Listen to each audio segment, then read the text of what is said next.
Quebec மாகாணத்தின் கொடி அரசு ஏற்றுக்கொண்டது.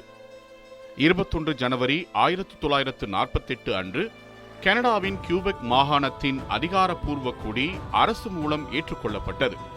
அதே நாளில் அந்த கொடி முதன்முறையாக கியூபெக் தேசிய சட்டமன்ற கட்டிடத்தின் மீது ஏற்றப்பட்டது.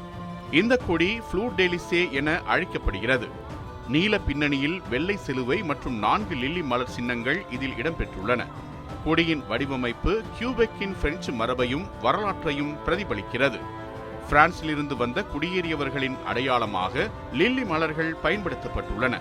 கொடியின் நீல நிறம் விசுவாசம், உறுதி மற்றும் நீண்டகால பண்பாட்டு தொடர்ச்சியை குறிக்கிறது. இது கியூபெக் மக்களின் ஒருமைப்பாட்டையும் சுட்டிக்காட்டுகிறது.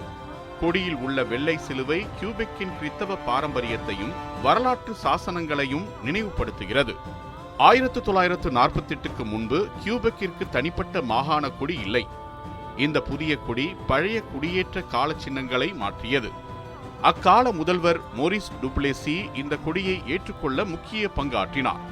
இந்த நிகழ்வு கியூபெக்கின் தனித்துவமான அடையாளத்தையும் கனடாவுக்குள் அதன் பண்பாட்டு தனிமையையும் வலியுறுத்தியது. காலப்போக்கில் இந்த கொடி கியூபெக் மக்களின் பெருமை, கலாச்சாரம் மற்றும் அரசியல் விழிப்புணர்வின் முக்கிய சின்னமாக மாறியது. ஆகவே 21 ஜனவரி 1948 அன்று கியூபெக் கொடி ஏற்றப்பட்ட நாள் கியூபெக் வரலாற்றில் ஒரு முக்கிய திருப்புமுனையாக கருதப்படுகிறது.